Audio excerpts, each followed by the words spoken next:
affected one or two or a few countries, but it has brought the entire world to a reset mode. This again makes the situation very unique. In our opinion, what we are facing today can be called as an international emergency, probably the worst in the modern history. And the biggest question that we all have right now is the pandemic is going to be short term, or the industry may take a much longer time to recover after the lockdown. What will be the size of the impact? These and many more questions that we all have in our mind. Our eminent panel today will help us guide through all these questions and will suggest us as what are the areas that we should focus and what are the steps that we should take in order to revive post this difficult time. I would now like to get straight on to my questions of the panel. But before I do that, let me inform you that we have more than 1,400 people from the industry registered on this webinar, and people have come live in huge numbers. In fact, the attendee login still continues as we speak. So let us move on to the first question of my session, and I would like to share the question screen so that you do not miss out on any question. Let me just share the screen for you.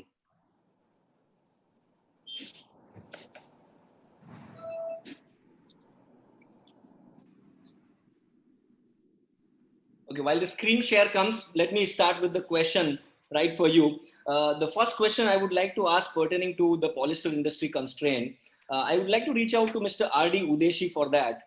Mr. Udeshi, the polyester industry has suffered a huge setback due to crude oil price slash these days. How do you think the impact is going to be for the polyester chain, both for India as well as the global market?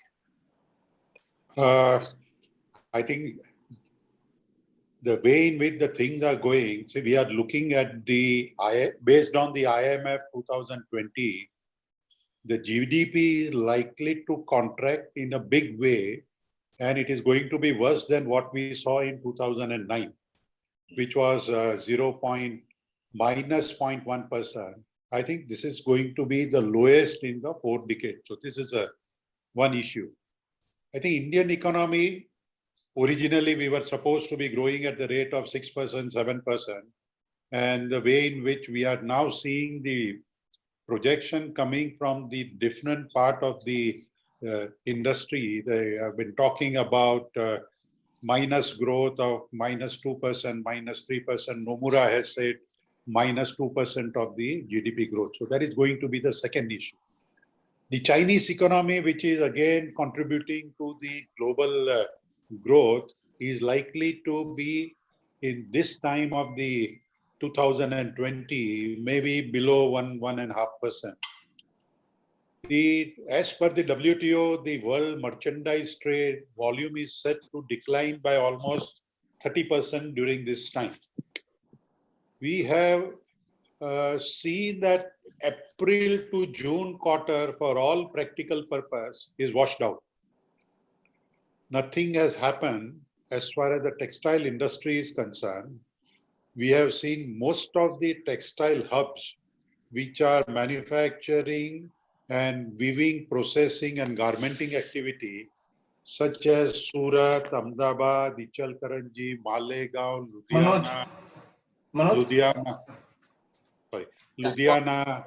Ludhiana, as well as some of the other areas have been totally under the red zone, and there is hardly any activity as far as the weaving, processing and garmenting is taking. So I think this is a big concern for us, and we believe that in generally there is a vacuum in the pipeline. I was having a internal call just few minutes ago with our northern office, and they said they had opened the shop in Amritsar for textile, and there was a big queue of people asking for a fabric or a garment to be bought from that shop. I asked him, what is the logic?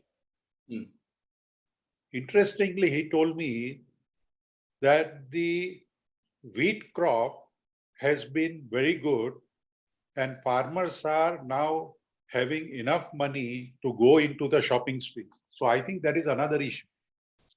The third issue, which is a concern with us, is the volatility in the overall building blocks of the polyester and the textile chain. We saw that the crude, which was once upon a time $100 a barrel, went down to $50, then went down to $20. And for some time it was -0, -2, -3. You buy a crude and the supplier pays you for buying the crude. So that was the situation last month itself.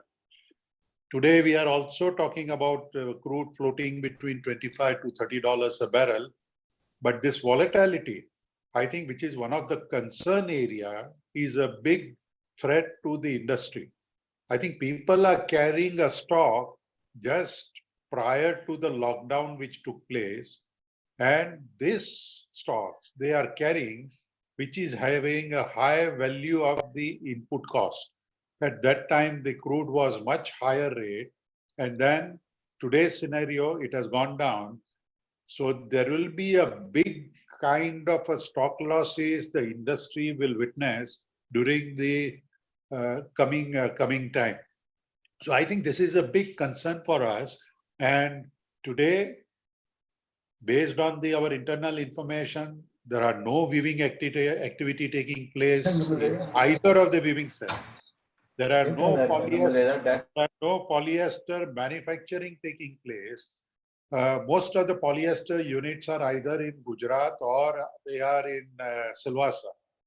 Silvassa, the migration of the worker is another issue. Although the Silvassa is in a green zone, people don't want to go to the work. So Silvassa, there are no polyester unit operating.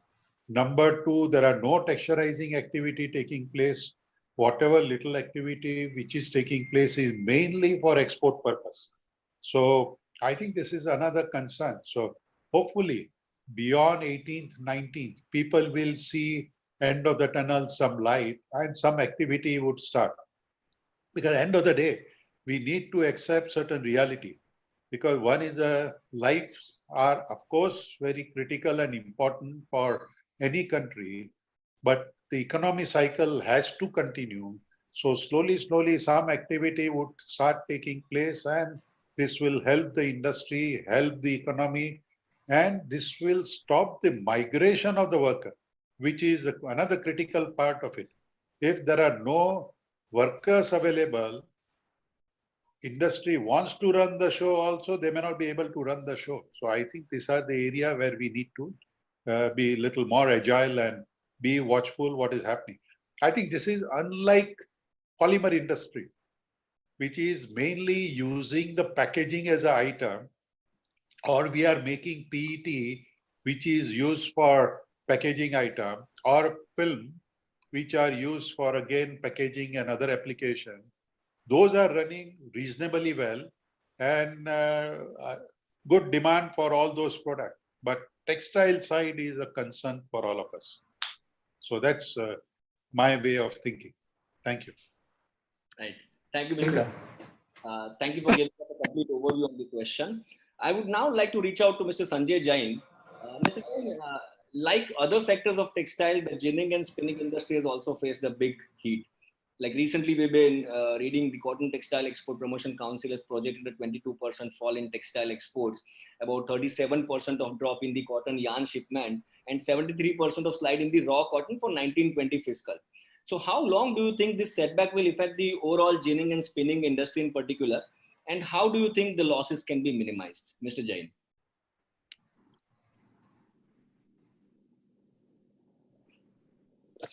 Yeah, Mr. Jain, you can hear me? I think we have lost connection with Mr. Jain. Until he joins back, I would like to reach out to Mr. Rajagopalan then. Mr. Rajagopalan, you can hear me? Yes, I'm able to hear you. Okay. Mr. Rajagopalan, I have a question for you pertaining to garment industry in particular.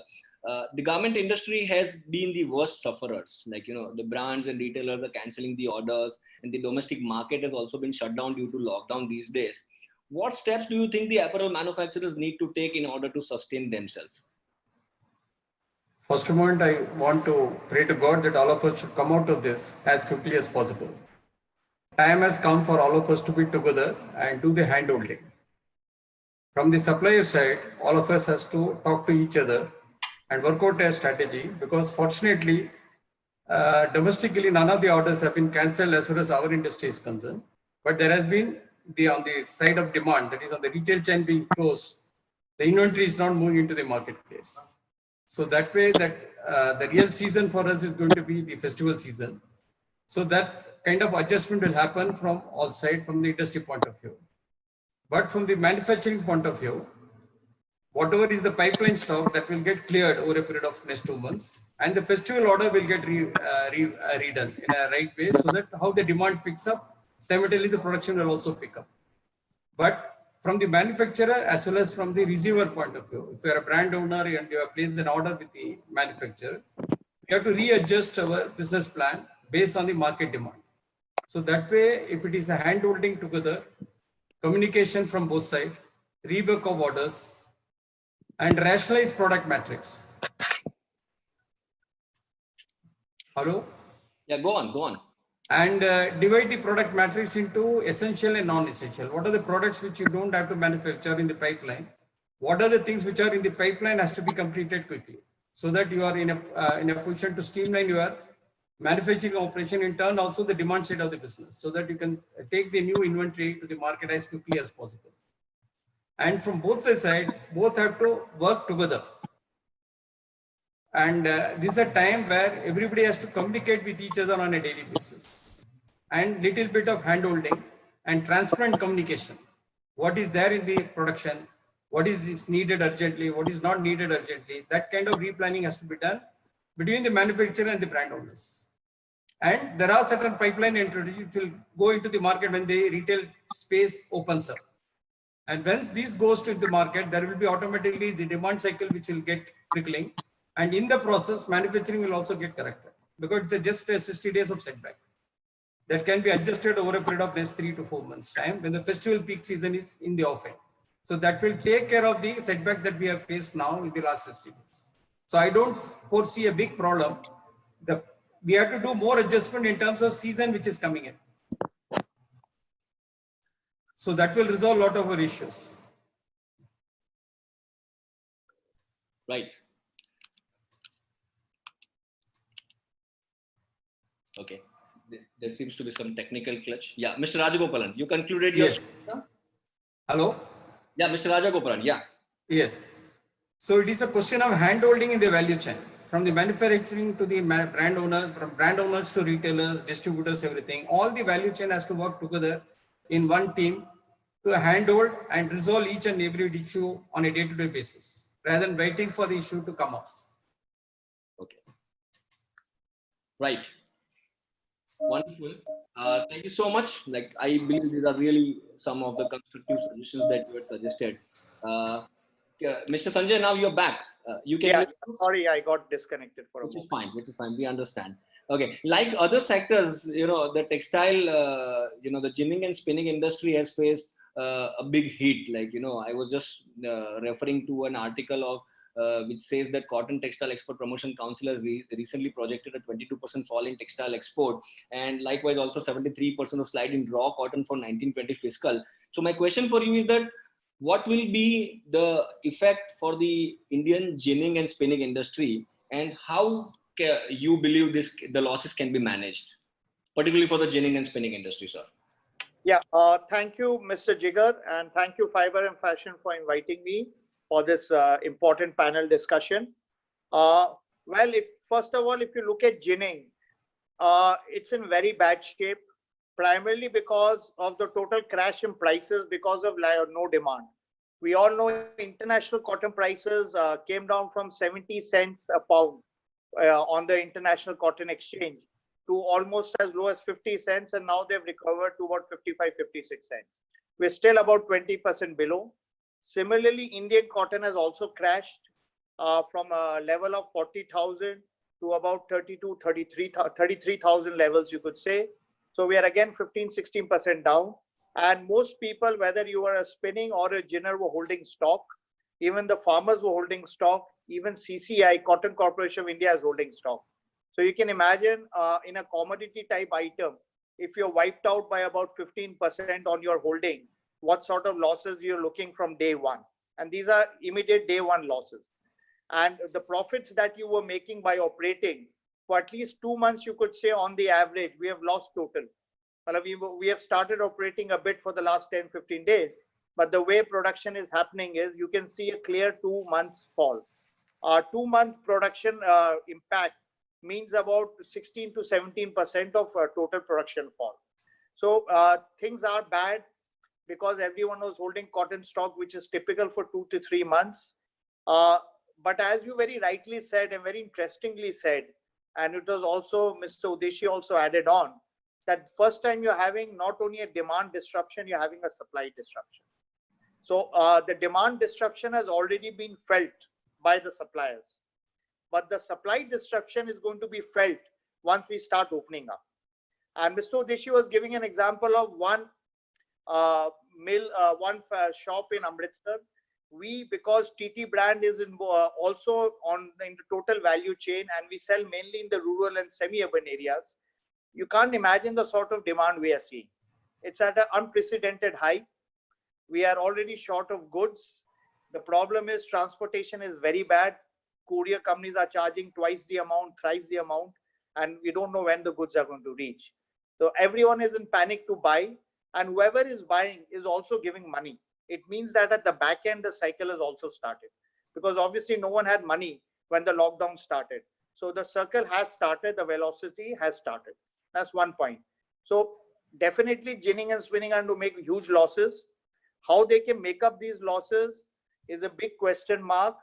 Honestly, I don't see how you're going to make up the losses immediately. We hope that due to the supply disruption and the demand we are seeing, even yarn exports, though yarn local demand is not there, but spinning mills on the average are running at 30 to 50% level. And at that level, there's no problem to sell yarn because of Indian prices crashing. Yes, we are not making money.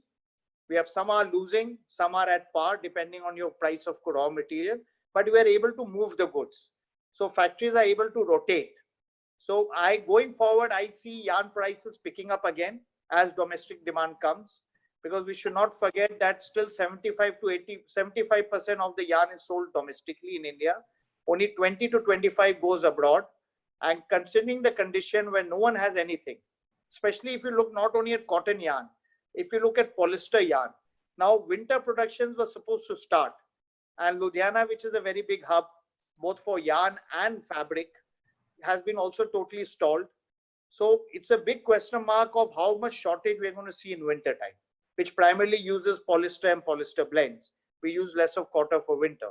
So my thing would be, look, we've lost what we had to lose. As an industry, we lost whatever we had to lose. We have deep holes burnt, whether it's ginning, whether it's spinning, whether it's fabric, the holes have been burnt. Now is the time to start repairing. Now I agree, if you say, I'll use a word, we'll have to do a rafu, as we say in Hindi. It's not going to be possible that we just take an iron and fuse it so that the hole is finished. Nahi, hole rahega. But by rafu, the scars are going to be there. But my strong thing is, don't panic. Don't sell your stock at loss. Make your normal or better than normal margins at all association levels we are talking. We should not restrain, because our production is not going to be more than 50-60%, even for the next 15, 20 or 30 days. Labor is going to be a big issue. There are going to be other operational issues. There are going to be liquidity issues. The government has announced many measures. Most spinning and ginning are not going to come under SME. So they're not going to benefit out of getting quick liquidity at reasonable rates. Yes, down the chain, whether it's fabric guys, garment people, most of them are MSMEs. They are going to get a lot of money, who are customers of ginning and spinning. This is the right time. Go get that money immediately from banks. They cannot refuse you. It's an automatic approval. And take cash discount and pay your suppliers immediately. So you get money at 8 to 9%. You can easily discount it at 12 to 15%. So many people are telling, we don't need the money, we have never borrowed, or we have a very small borrowing. Forget what you had. Liquidity is the king. Preserve cash, pay to your vendor, you develop a good relation. And in these trying times, we are also doing the same thing in garments. Whoever gives money gets the goods. Whoever doesn't give money does not get the goods. Because we also don't have any money. We also need to pay salary, wages, interest, power, etc., etc. So it's going to be a slow process, but I think so margins are going to be better. from today, 0 date. Yes, if you're holding old stock in ginning and spinning, you'll have to burn them out. You'll have to take that bitter bill, just like you take in any recession. But going forward, I don't see your sales falling too much because we have taken the hit of 2 months. It's already, we are technically, if we are every month at same level, we still fall by 16%. So maybe there could be a 5 to 10% fall in the next 6 months or 20%. But production again is also going to be 15 to 20% less. So I see no strain on the demand supply side. So let's be strong, let's focus. And the guys who outperform, who work that extra smart, are definitely going to see unprecedented and unexpected gains. I repeat myself, unexpected gains, which today we are not being forecasted. We have seen it already happening with people who took the first mover advantage and moved into PP. But today, if you want to move in PP, be careful if you're making investments, because the scene is not going to be as rosy as you've seen in the past. Thank you. Thank you so much, Mr. Sanjay. Those were like really useful insights. Okay, my next question is to Mr. Dhruva. Mr. Dhruva, you can hear me? Yeah, I can hear you. Okay. Sir, in view of this rising concerns of these COVID-like situations, what do you think the antiviral and antimicrobial fabrics will become the new norm for the day-to-day apparels? Or do you think this is going to be limited for the medical textiles only? Well, Jigar, first of all, good morning to you and all the people who've joined this webinar from Danya Group of Industries. Well, as the other panelists have already stated, it's a crisis situation. But we've been in this business, if I particularly say the company GBTL, we've been there since 1938. So we've seen a lot of ups and downs and various products and things done over the period. And we've always been proactive on our approach as to how you have to face the challenges. It's a challenge, for sure. There is a disruption, and it's up to all the people whether to get disturbed, see the negativity of it, or see the positive side of it. From our perspective, from our company's perspective, while we were all getting depressed with our news of negativity, of closures, and people falling sick and ill, which is still on, what we did was that our R&D from January has been working on as to what new we can do, because we were sure that disruptions are coming in because we do a lot of exports to the global market. And we had our business stoppages starting from January itself, when the US buyers started stopping and they started holding the production. What we did from our side is that with our new Neotech, we call that a new technology for our Danya group of companies, where we have diversified products. We manufacture right from cotton shirting to cotton suiting to wool, polywools, and my own company, which I look after, GBTL, where we manufacture polyviscose. We came up with this fabric called antiviral and antibacterial fabric. Now, we've been doing this kind of fabric, not the antiviral one, but we've been doing the antibacterial one for a long time. In fact, we are supplying a lot of fabric to the government departments and a lot of other customers who've been needing it. Even the brands in India have been buying it. Even in our local market, we've been doing it. But with this antiviral thing, we have come up through our Neotech technology is something which is a need of the hour and need of the time. When the fabric, what we manufacture in all our mills, is something where it is sold in the market with touch and feel.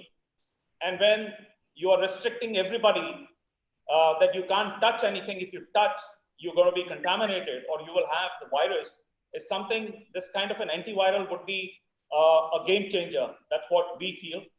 So it's not going to get restricted only to the medical textiles or the medical requirements or the places where only medical aspects are involved. But we are thinking in terms of that, even because for sure the priority may not be for buying an apparel or a fabric as soon as we open up in our Indian market, but you have to be different and distinctive. In that context, we are going, as soon as because we've started as a mill, we've started manufacturing. We've already started having queries from a lot of brands because they want to introduce this product in their brand and apparel. So we are hoping that as soon as this fabric, as soon as everything comes up, the lockdown opens up, we will have a lot of requirements coming in for this particular kind of fabric, and it will be used in a lot of the suits and trousers and the formal wear, what we primarily do in our polyviscose, and also in our woolen fabrics, where because the winter is coming in. So we are working on that technology to be used on our tweeds, where our OCM brand, which is always been, of course, reckoned with in wool blends. So they are also doing it. And then on our cotton fabrics, our cotton shirting, which we do yarn dyes in a big way in Surat. We also do cotton, trousering fabric. We are going to be applying all this neotech technology of antiviral fabrics on that. So the point is, we have to create the positivity in the mind of the market, the consumers. What is important today is it's not just the production we have to look at. We have to look at whether we're going to be relevant in the market or not. So obviously the help, what our panelists have already stated, Mr. Jain has stated, Mr. Udeshi has stated, the help from the banks and the government and everything is solicited. At this time, we are looking at sustaining ourselves for certain time, hoping for good things to come, which are surely going to come. Because when you have the global market getting into a situation like this pandemic, you have a lot of pressure on yourself. But I'm sure, and we as a group company are very sure, that as soon as the things get normal, which very soon it should be, we will have positive ticking happening, and we will have a good market for our kind of antiviral and antibacterial fabrics. That's what my contention and my purpose would be. I have something more to add. Yeah. What Mr. Dhruva said. I think that the business model for manufacturing textile, demand pattern, supply chain issues, I think they are going to be totally different than what we had prior to the COVID issue. So I think people are now looking for microbial or antiviral or antibacteria type of fabric. People are also looking to hydrophilic type of fabric, which helps in the medical textile. People are looking for wrinkle-free free fabric. People are looking for anti-odor, anti-sweating type of fabric. People are also looking for anti-peeling or to avoid any microbial effect taking place while you wear fabric, or you have PU-coated denims, or I think for agro-textile, some soil releases and few more type of fabrics are being now being looked into it. So I think the situation which has emerged has forced people to look for some alternatives. I think people used to make ready-made garments. The garmenting industry never thought that they will make PPE suit. Okay, so now in today's scenario, I think India is making around 250,000 to 300,000 PPE suits, which are required for the national interest. So the whole business model is changing now. I think people are now going into the different application, whether it is a geotextile, whether it is a medical textile, whether it is an agro-textile. I think these are the new norms which are being created. And I think your topic talks about the survival of the fittest. I think this survival will comes from the innovation, different product applications, and people thinking differently than what they were thinking few months ago. I think that is going to be the new scenario which is getting emerging in the current scenario. Thank you. So I think I would just add to what Mr. Udeshi stated, Jigar. Yeah. When Mr. Udeshi stated about hydrophilic and wrinkle-free, this is what is very, very essential now. Although we, the GBTL, the Grasim suiting we had at that time, we came up with a game changer in our poly-rayon, polyviscose suiting business. We came up with a brand called Ice Touch, which is a sub-brand. And that Ice Touch, and this is in the year 2002 and 3 I'm talking about, and it became a rage. We suddenly, the market at that time was dipping in for our kind of business, and we came up with this, this Ice Touch, and it became a rage. And post that, the latent demand, what Udeshi ji mentioned for wrinkle-free, we came up with a sub-brand called Uncrushables. So that became a rage. And now with the kind of innovations, actually what the polyester business does, is something which is credible. It's always been giving us that kind of a support. So the kind of polyester fiber we get is what we are able to spin it better. It's a vertical integrated mill we have. So we spin it, we do the R&D ourselves, and we are able to produce, naturally the kind of uncrushable or wrinkle-free, and with the stretch blend. So we introduced just about 10 years back. So we have always been ahead of time. We introduced the stretch blends with the poly rayon fabrics. Now stretch is virtually wrinkle-free. The kind of fabric what I'm wearing is also stretch. It's a bi-stretch. It's a 4-way stretch. So when in times when you have so much of travel, which was happening earlier, these kind of wrinkle-free requirements of the fabric happened because people were not able to, iron it, or they didn't have the time. They were traveling everywhere, and they wanted that something should not wrinkle.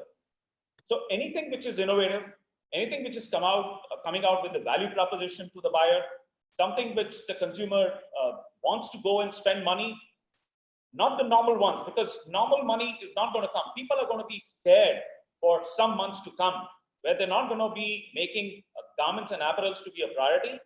So you need to stand out. You have to voice it to the consumers that you are different than what it was earlier.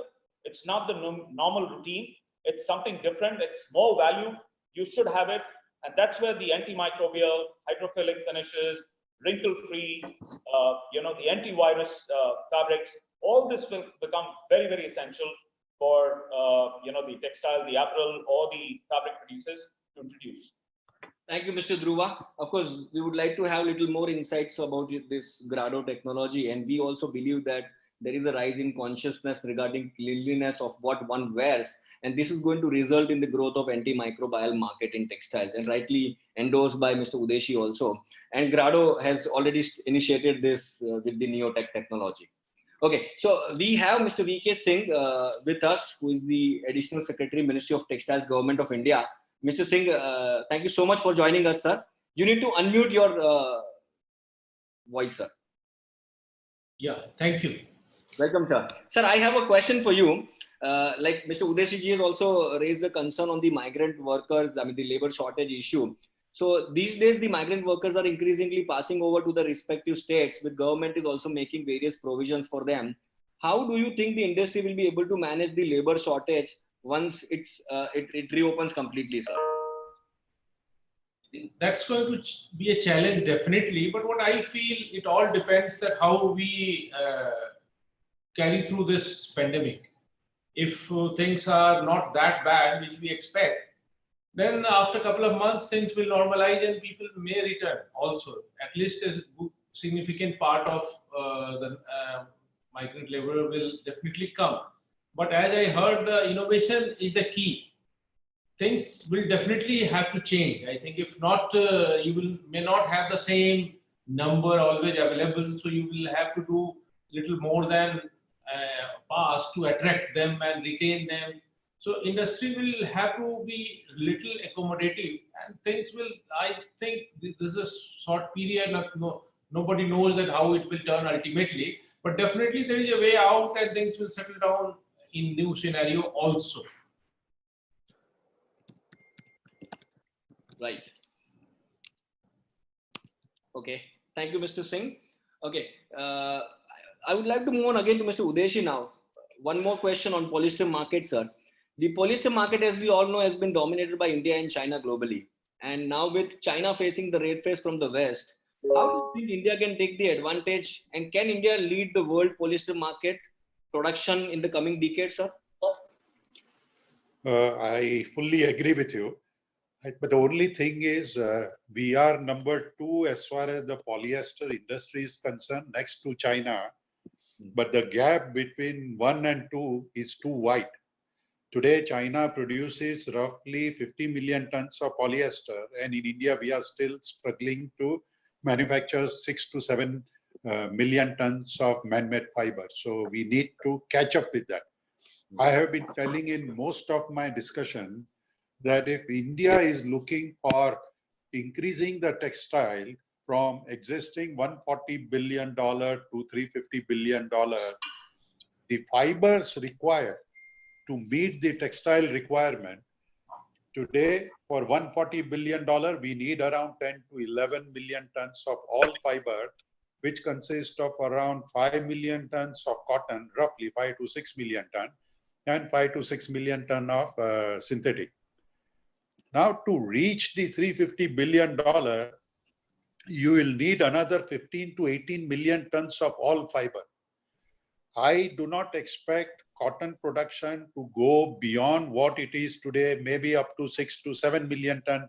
India, by doing everything, can produce, may produce, because we have already reached to 95% of the cotton production with the latest technology.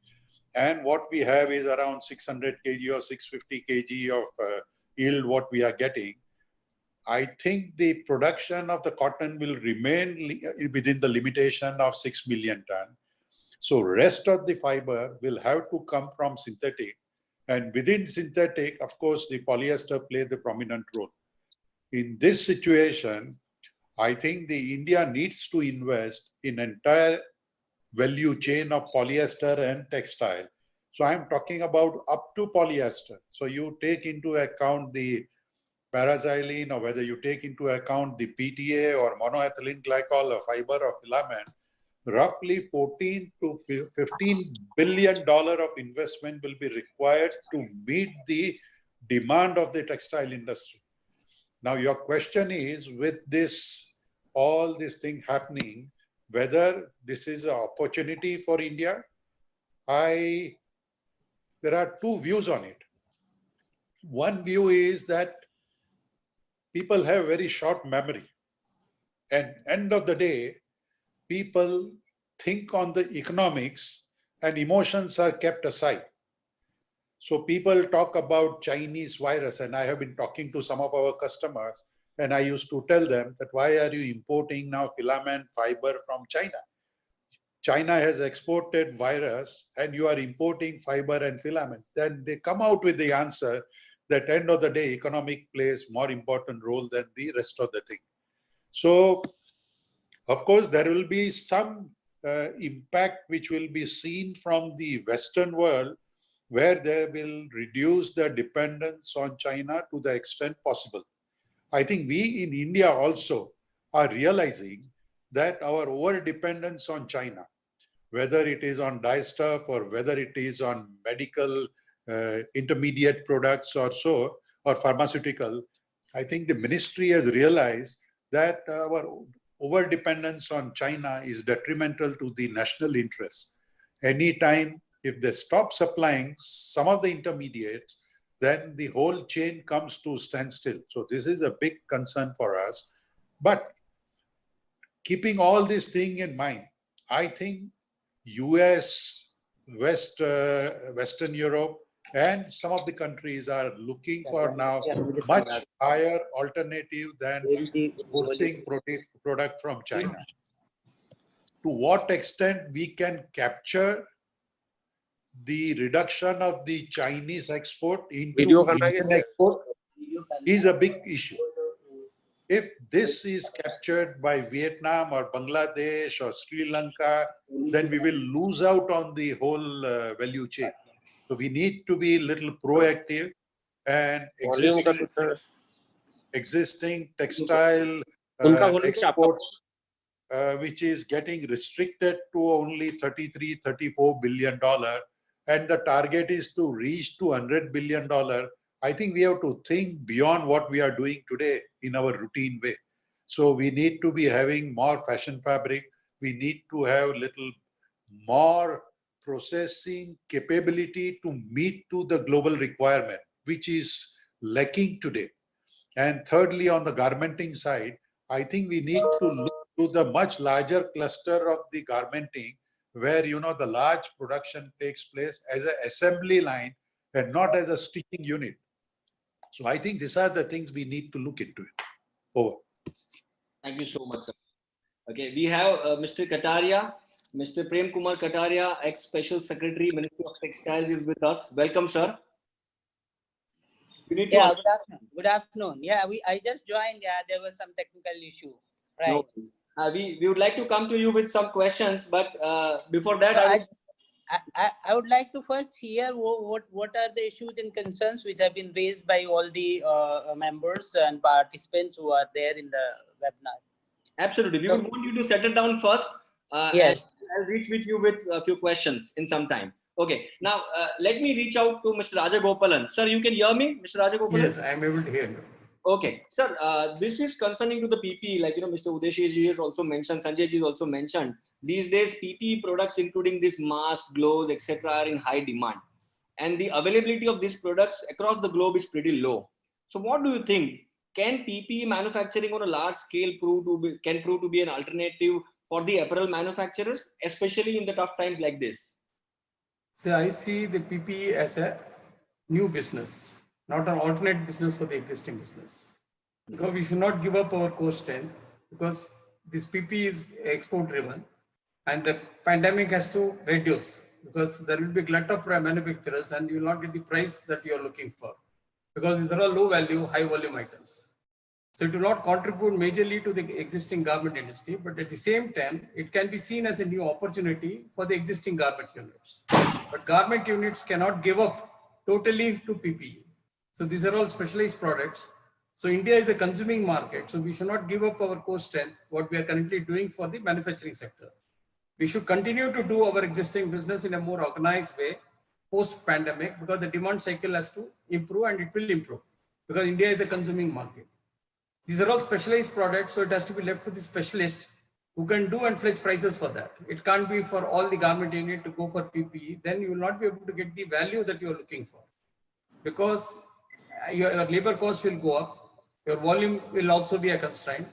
It will take some time, but it is not a full alternative for the existing business, but it's an opportunity which we can take on, but it will not be alternative to the existing business or existing manufacturing facilities, which are available across the country now. Okay. Thank you, Mr. Rajagopalan. Those were really useful insight. And we also appreciate the fact that Trigger recently produced 1.2 million FDA compliant isolation gowns and coveralls. This was to help the society and the healthcare professionals from the front. Thank you. Yes. Okay. Now, next I would like to move on to Mr. Sanjay. Mr. Jain, we have discussed about the global market, the polyester segment, the China scenario. What about the domestic market, sir? The domestic market is also going to see a reduced demand for textiles and apparel sector, because the consumer buying pattern, as rightly said by you, is going to be both low by sentiment and income. So what are the steps that Indian manufacturers need to take to overcome such situations in the future, such scenarios? Look, domestic market definitely is going to recalibrate. We are going to wean towards more value for money, and also PP products. Though typically people are feeling PP will be mainly in the medical fraternity, but I feel it's going to be consumed in a big way also by the normal consumer. So considering that, we need to, as a manufacturer or a wholesaler or a retailer, we need to recalibrate and ensure we make products which we feel the consumer is going to be looking for. For example, now marriages, which is a very big thing in India, is going to be at a very low key for many months to come, maybe up to October, November, or maybe a bit more. So if anyone is into marriage, heavy garments, we need to recalibrate. Anyone doing fashion wear, party wear, you need to recalibrate. Because if you don't do it immediately, you already have some stockpile. That stockpile is also going to move very, very slowly, because money is very limited in the hands. Again, we need to see this market from 2 points of view. One is the urban or the satellite towns attached to urban areas, and then is the rural and semi-urban. Now, this is one incident which is going to impact more the urban areas rather than the rural and semi-urban. Because even if we see the trends now, we are seeing much more movement happening of goods, whatever we have in stock in those markets. People are buying, but urban movement is very, very low. Online is going to definitely pick up as people will be more and more wary to go out in the market.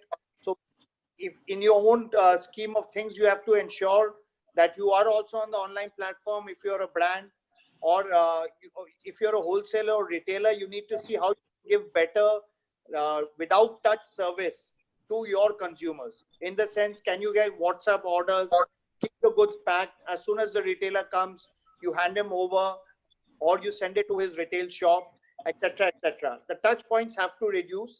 No one wants to go out, we want to work, but we only want to work as much as necessary. We don't want to go out and work and do things which are not necessary. I don't see traveling people traveling too much for selling. It's going to be all on the phone, WhatsApp, digital medium.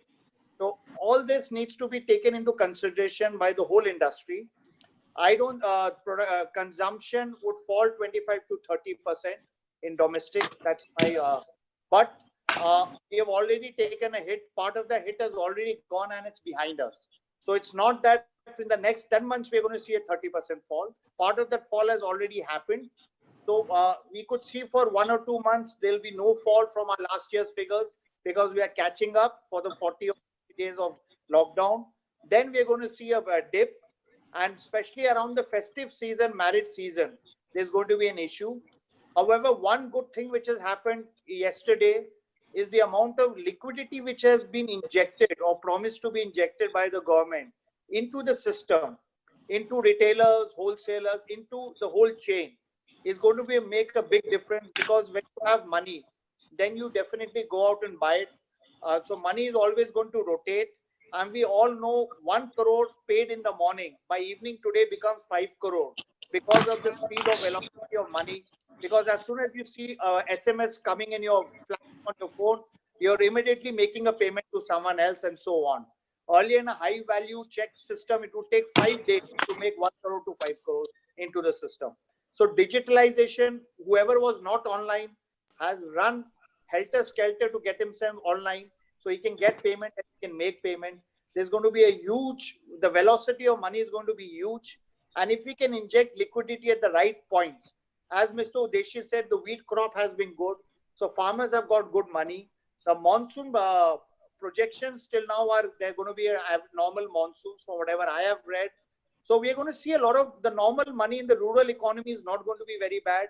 With all this happening on the crop side, with money being injected to support people during bad times by the government, to Manrega, fooding, etc., etc. And when the industry is going to be thirsty and looking forward to luring migrant workers back, that's also going to put a lot of money back into the rural system and consumption and economy.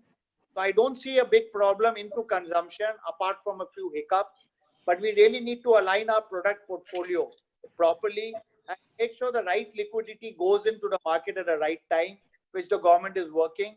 And I'd just like to add, Mr. Jigar, for ginning and spinning, obviously, unless we push exports, that segment has already lost about 15% on its stocks overnight. All orders have been cancelled. New orders are being given at low rates. So the problem for them is the only way they can survive is exports. I'm hoping very soon, maybe today or tomorrow, again, this is just a conjecture, when our Honorable Finance Minister will be speaking again at 4 p.m. And we all know the China opportunity is a godsend opportunity coming from the wrong time, wrong reasons, but coming in as a big opportunity for the textile and apparel, because we are one industry which is global. And the amount of exports we can do, we can really convert this industry into a runner rather than a startup. So I hope we'll see some good export incentives coming in, which will make us start running and competing against China. Thank you. Thank you. Thank you so much, Mr. Jain. Okay, I would like to reach out to Mr. Kataria. Mr. Kataria. Yes, yes. Okay. Hello, sir. Hello. I would just like to take it up from where Mr. Jain had left. That is, again, talking about how India can gain benefit from the, China these days losing its share of business. So, Mr. Kataria, the US-China are locking horns these days, and there is a sort of a trade war between US and China from last 1 year. And now Europe also increasingly, becoming skeptical about China's role in the COVID-19 pandemic. Can India benefit from this? I would like to know from you. Hello. Hello. Yes, Mr. Kataria, go on. Yes. No, first I would like to start from the last meeting. Actually, I had about 3 weeks back with our industry associations, about 15, and the export promotion councils and all. those demands about the liquidity, working capital, EPF, and all these issues were raised in that meeting. So that was the immediate concern of our industry, like any other industry. But those issues in the announcement made by Honorable Finance Minister yesterday, those liquidity issues should get addressed significantly, because 80% of about industry is MSME, and there is those benefits. I think our ASNF, Mr. VK saying he can give more details, but whatever demands were being raised, and we also took up with the finance ministry, and these issues have been addressed. So the immediate issues regarding liquidity, I suppose, get addressed substantially. We have by the announcement of Honorable Finance Minister, and we have also within our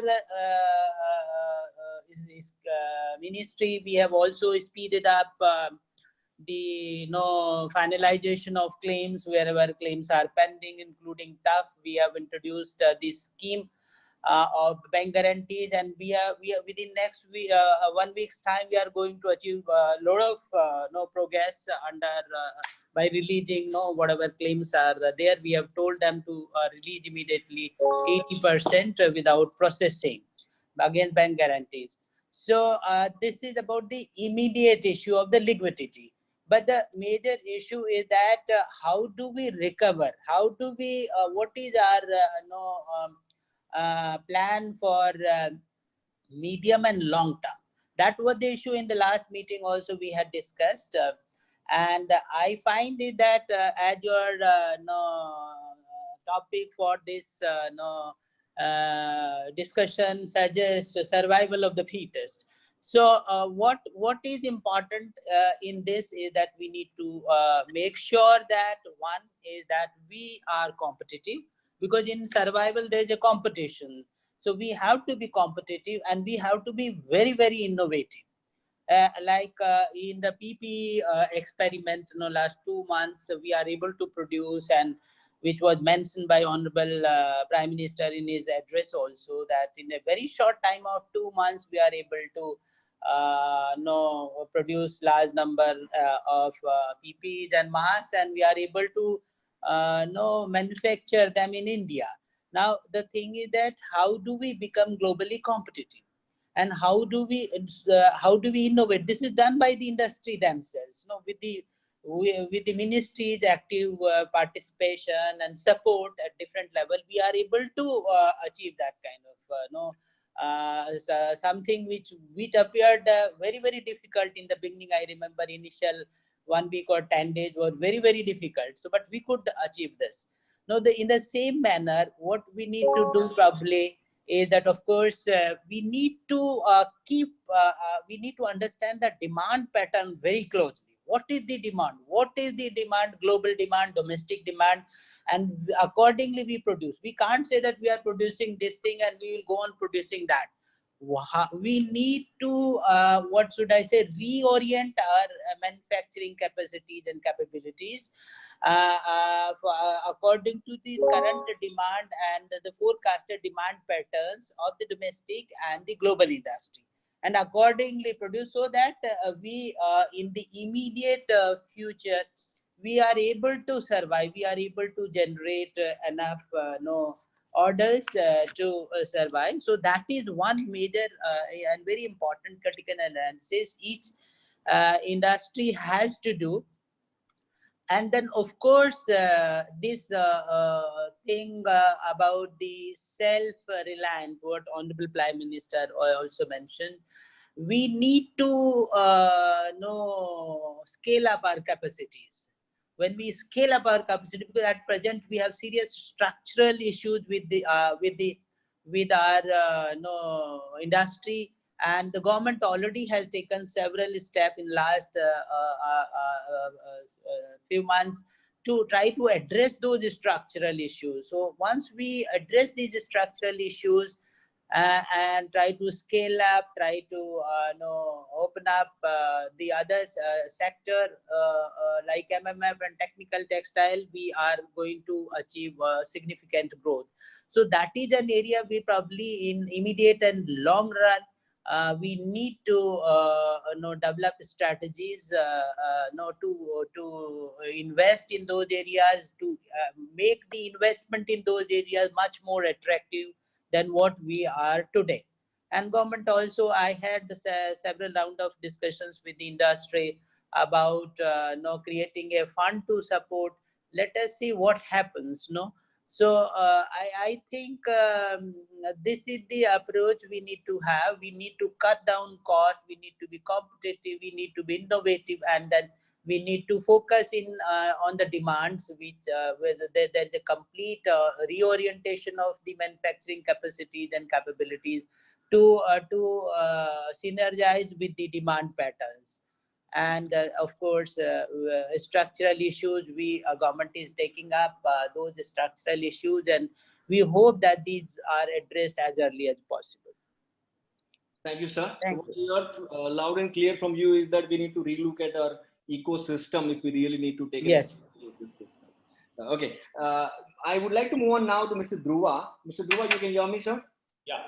Okay. Now, Grado has come up with this neotech technology, which produces fabric, and which we discussed a bit in the first question that we had asked you. I have two questions on this. Are these fabrics resistant to COVID-19 virus? Number one. Number two, how do you expect to infuse fresh impetus in the Indian textile industry with this particular innovation that you had come up with? All right. So first question to answer. Well, I wish we would have got this, COVID-19 kind of antivirus. But the reason why I'm not claiming as of today COVID-19, because the testing in India does not happen of COVID-19. And moreover, we all know the sensitivity of the virus, which is so contagious, and the world is on the knees. So this testing is done in the labs in US and some of the labs in the Far East we have identified. So we have communicated to them. We are going to send the fabrics for COVID-19 test. It's an extremely expensive test. I'm sure it must be a very contained one. So once we get the test reports, we can claim it.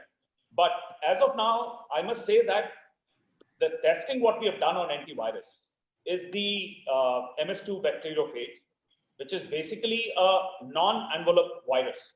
Now, this virus is virtually more stronger in a way, because it's an RNA virus, which is more stronger. That is what is stated biologically than the envelope virus, which is the COVID. So we hope that we will have COVID-19 also coming out as the antivirus one. As of now, we are not claiming that. It is an antivirus fabric, which is definitely in the current times, the ones which we will look at, because as of now, the advices are that you buy or you wear a fabric or an apparel, you go into the market, you come back, you take it off, you have to put it in the washing machine and warm water and all those kind of advices.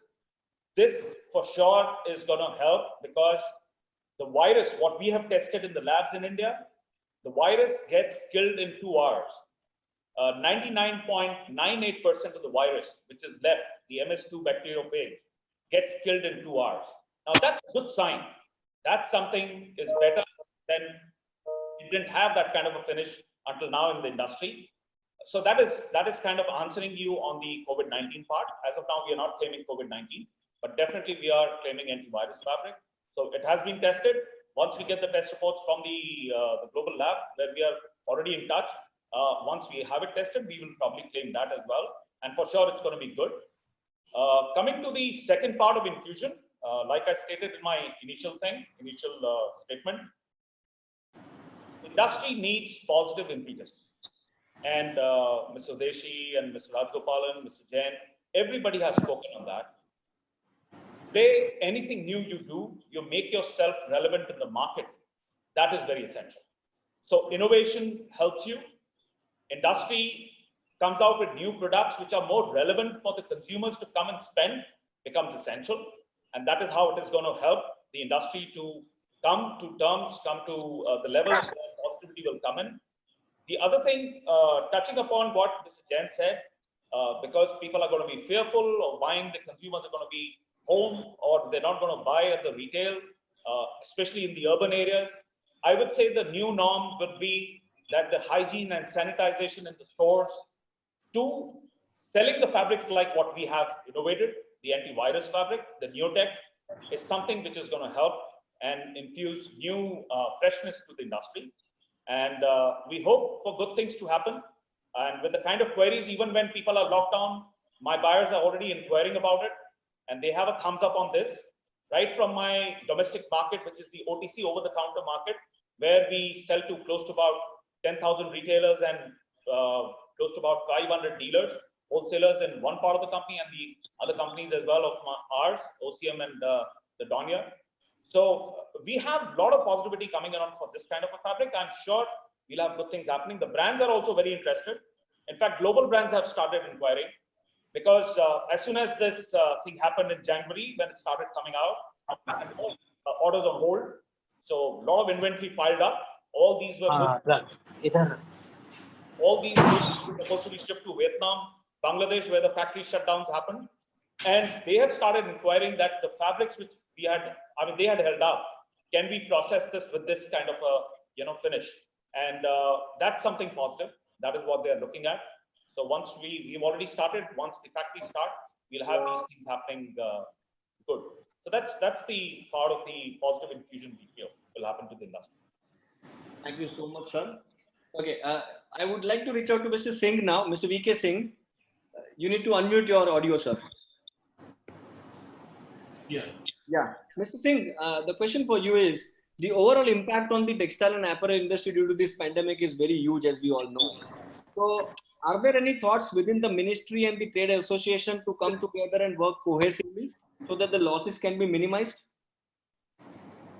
Yeah, definitely, because it's a very, very peculiar situation where the whole ecosystem, whole climate is changing very fast, which will require very, very quick policy response also, and a response by the industry on innovation and cost cutting and diversification, whatever is required. They also have to do it, and that time policy response is also required to be very, very quick. Even some facilitation also is required. Like if you will see, the whole this PPE thing has come out with just little facilitation, which was provided in the industry, which was not making these products. Not even the fabric was available so easily. They have been able to do it. So that the clothes association is a good thing. But one thing which I will like to say, that next 6 months is going to be a tough time, and everybody will have to, like government. Our government has some limitation. Our currency is not a world reserve currency that you keep printing and nothing will happen. If we had this option, then we would have, government could have printed and put cash everywhere to everybody. But now, if something cash has to be done, it has to come from some taxation from the people only, because printing is not an option for our country. So then we all will have to realize that some sacrifice will have to be done by all sections to just carry through those tough phase. And then definitely, if we embrace innovation, cost cutting, and work with the mutual trust, because there are certain things which we don't understand in the whole textile trade. So if some sort of clear understanding is there that why something is happening, so then some quick policy response will also be there. Ministry is working on so many projects, schemes and ideas and all, but we cannot share them at this point of time. But definitely we are very alert, and you will see many activity and proactive approach from the ministry side in the times to come. I have some query with from Mr. Chauhan regarding this antiviral fabric. What do you mean by antiviral? Because virus will not penetrate. Have you got that virus penetration test done? Number one, or number two, or it just repels virus or kills virus? What is the clarity? I am not able to understand. So, sir, the lab test what we have conducted with a very accredited NABL lab which has given us the report on our fabrics. So we had a treated and untreated fabric of this antivirus process we had done. the antivirus, when that fabric, the treated fabric is put in the sample tube where the virus MS2 bacteriophage is put in, which is the RNA virus, in 2 hours, they have like they have the count of the virus. Like they put the 73,000, the virus, virus into that tube. And in 2 hours, when they took the testing, they found that out of those 73,000 virus, they had close to about 99.9% of the virus getting killed. Whereas in the normal one of the same fabric, when they had treated in the, in that tube, is where only 4% of the virus got killed.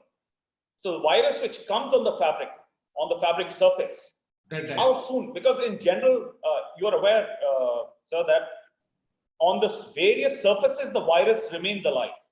So you say that on the iron or anything which is to the metal, it is 72 hours. On some surfaces, it is about 2 hours or 5 hours. So on fabric, currently it is what we have processed and tested is where we are getting a result of the virus that it is getting killed 99.9%. And in the normal one, which is an untreated fabric, it is only 4% which gets killed. And even when it goes for 24 hours, the lab test, we have also kept for 24 hours. In normal fabric, 23% only gets killed. Whereas here already 2 hours is achieved 99.9.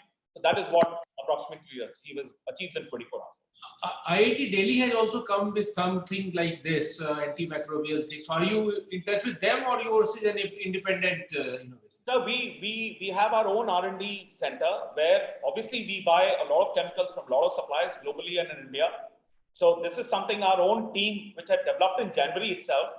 Okay. But as the opportunity time has come in to let the people know as to this is something what we produce, is what we are offering to the trade and the consumers. And that is what we have now started publicizing about. It's basically woven fabric with a coating. Yes, so the kind of fabric what I'm wearing, this is the suit fabric, the suits and trousers, what you manufacture. So formal wear, we do a lot in our mill in GBTL. And also our sister concerns, which is Dhruva Industries, which does cotton. And then our sister concern, which is OCM in Amritsar, they do it on wool. So we have diversified product range.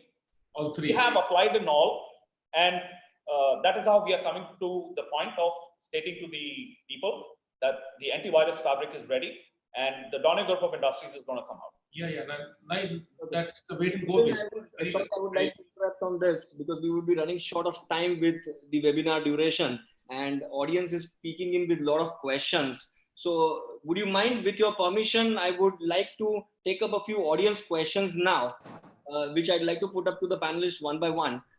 In fact, there are so many questions that the audience have asked. In fact, they are still pouring in. A few common questions that I could see, and I would like to put it to the panel one by one. One question is for Mr. Udeshi. Mr. Udeshi, you need to unmute your audio. Yeah, tell me.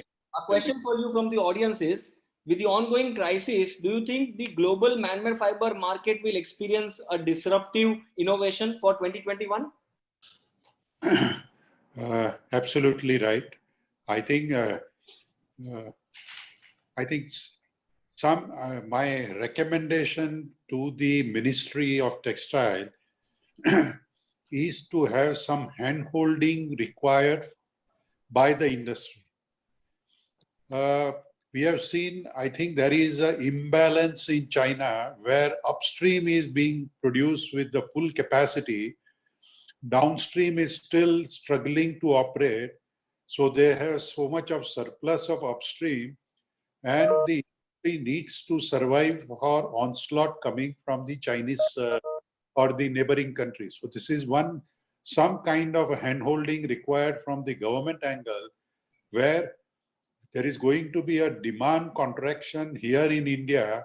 And if you have more dumping taking place from the neighboring country, it will be impossible for the domestic industry to start the production or survive. I think that is going to be the one issue. The second issue is, yes, innovation is going to be the new mantra for entire textile industry. I think industry needs to think beyond what they are usually doing it to produce the typical commodity product. So people need to move out from the commodity product to the specialty product. In India today, the 90% of the production is coming out of for the apparel application, or 87%. 13% is going for a technical textile. This ratio has to change, and we have to look at 60% or 55 to 60% for apparel application and remaining for technical textile or a home textile. I think this innovation should take place, and India will automatically grow in their vision and in their approach to the global market. And I think reaching $33 billion to $100 billion of textile export is not an impossible task. I think people start thinking differently. I'm sure we'll be able to achieve that target. Thank you. Thank you, sir. One more common question that has come from the audience, and I would like to address it to Mr. Rajagopalan. Mr. Rajagopalan, can you hear me, sir? Yes, I am able to hear you. Okay. Sir, with this rapid changing sourcing dynamic, do you think the pandemic can act as a blessing in disguise for the Indian apparel exporters? As a lot of the panelists have said, that this is an opportunity for a lot of new innovation things. Only thing, we have to remove the fear from the consumer mind. Once we say too technical about the products and other thing, the consumption level of products will come down, because Indian season and Indian conditions are different. The product should be relevant to the market, and the new opportunity for all of us to upgrade. One is the work environment will change. The workers will be in a better place to work. The productivity level of the workers will go up, because all the factories will go for upgradation in terms of hygiene and the housekeeping part, which will lead to more productivity from the workers' point of view. So the productivity level of the workers will come down. To some extent, cost will also be rationalized, because once the workers are in a good atmosphere, the level of productivity also goes up. The second important thing is that the workforce will be now locally available, because the migration part will take some more time to settle down. So most of the manufacturer will look for a local source of laborers, which will also be an opportunity for the companies to upgrade and also bring down the cost of the labor. The third important thing is the products which are already there in the pipeline. This will go into the market for some time. That will take some time, and there are a lot of production availability to us. That means the countries which are closing down will come to India. So it's a big opportunity for manufacturers who want to put up a big capacity in the days to come. So it is a win-win for all of us, and it's an opportunity. But at the same time, there should be a value integration. That means we should not do too many me-too products. Then we'll not be able to flex the price, because ultimately it has to be a bottom-centric kind of a profit orientation should be there in all businesses. So we have to see what best we can do in terms of products and other things which are relevant to the marketplace. Right. Thank you. Thank you, sir. One more common question, and this will be the last question from the audience. And I would like to address it to Mr. Sanjay Jain. Mr. Jain, the question is that the Indian textile industry is hoping to take advantage of the current anti-China sentiment, and all of us have discussed about this. But is India prepared with the ecosystem in place, be it in the form of infrastructure, logistic, cost competency versus China? Honestly, we are not, especially in the man-made fiber segment, and also in terms of efficiencies. That's why we, in every webinar, have been saying that we need to start getting onto the pen and paper at least and start planning. But it's important, people are not still convinced that this opportunity is going to come their way. And as you see, Indians are not, we don't plan so much in advance, but once we get onto it, like we did in PP, then we can really create wonders. So we are all looking for what sort of direction the government gives in the series of announcements by our Honorable Finance Minister. And whether it's me as an individual or me as an association representative, based on that, we will have to assess how much we can go forward. Of course, minor changes, internal changes we have to make nevertheless, whether the opportunity is big or small, because unless we get efficient and productive, we are anyway not going to survive in this new world. Forget whether you can grab the China opportunity. And also we need to remember liquidity for new investment is going to be very, very limited and limited to very, very few people. So how much investment will be possible, how banks are going to provide that liquidity for working capital is another issue. And to provide it for new business is another issue, excepting some of the very strong players have balance sheet bandwidth to expand. So that's going to be a constraint. We may have to look for a lot of joint ventures. Already Indian government is working for FDI. I know the Textile Ministry will also be specifically working on getting FDI for the segment. So we need to do more of JVs so that capital can come not in the form of debt, but in the form of equity, so that the burden is not there. It doesn't sink you in the developmental stage. So I think so. And we should not only look at large companies doing it, as indicated yesterday by our Honorable Finance Minister, what we now call MSME is not those small teeny companies who just can't do anything. So it's a changed world. We need to work in a changed fashion. And I'm sure some opportunities will definitely come, which we will take. But whether we can take the long leap forward, the giant step, will all depend on how the policies pan out, how the banks support us, and whether we can create a responsive environment, infrastructure, and policy which is consistent, so that people trust and are ready to come to the country on a long-term basis. Thank you. Thank you, Mr. Jain. Okay, I will still like to take a very last question and address it to Mr. Dhruva. Again, coming from the audience, is it right time for companies to invest in automation and digitization? This is particularly to reduce the dependency on the labor, so that in future we can run with such adverse scenarios also. So, what do you think, Mr. Dhruva?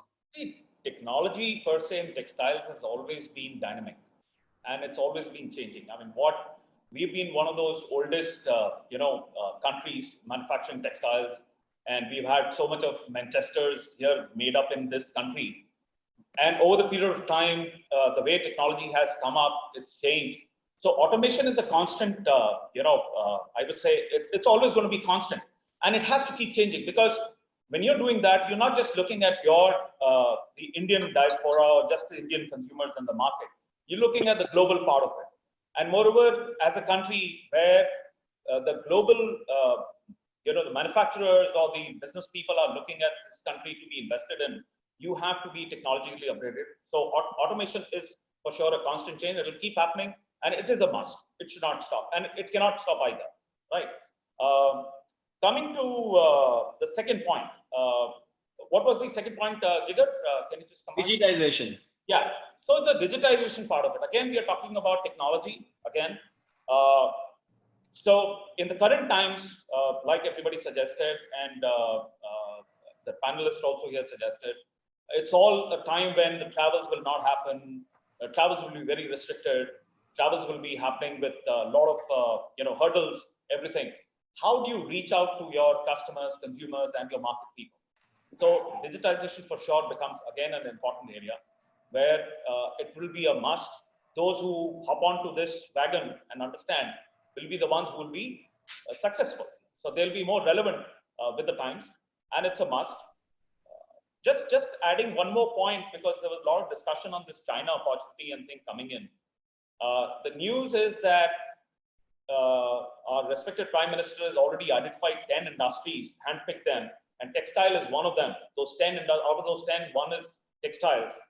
And there's land with maybe Mr. Vijay Singh would probably can confirm that there's about 461,000 hectares of land pool which has been decided or is being planned. And the countries like China, US, South Korea, and Japan have already shown interest. So I really don't know how much of validity is there, but it's a morale boosting one. I just thought if this is also a platform to share that, because the industry stalwarts are here, that's already underway. And I just got to know yesterday that that's happening. So that's a very positive sign. So I really don't know if something can really be, backed up on this by Mr. Singh or anybody who's heard about it. In fact, we have been working all through this lockdown. Our office was not closed even for a day. All 6 days, even Saturday, have been working. So we are working on several fronts. But which are the projects which will ultimately go? It depends. You all know that everybody has to work in a constrained environment.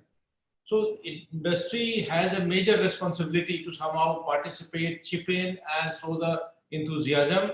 and things you will not find the ministry wanting. That is the only thing which I will like to tell at this point of time. But definitely, but I get confused at times that what is the right way. So we will, when we talk one-to-one or face-to-face, we will have many more difficult questions. But definitely we are working on so many other ideas. Right. Thank you. Thank you so much. Okay, so we are now almost running short of time. So we are heading towards the concluding of this session. So we'll not take more questions from here. And I would just like to conclude the session from here and would like to extend my heartiest thanks to all the panelists and our guests from the ministry for sharing their perspective on this subject. And a very special thanks to all the audience who had come in live in huge number. For the benefit of all, the session has been recorded and the recording will be sent to the customers who has registered but unfortunately has not been able to make for the event. And you can also get the recording of this webinar by making a request on our website. We'll keep bringing you thoughts and perspective from some of the best leaders of the industry like we did today with such series of webinars. Once again, thank you so much from our side. It's a good day. Stay safe and healthy. Goodbye. Thank you. It has been very enlightening to me also. Personally, I'm very happy to participate. Thank you for being a part, Mr. Singh. Thank you, sir. Thank you all. Goodbye. Thank you so much. Thank you. Thank you.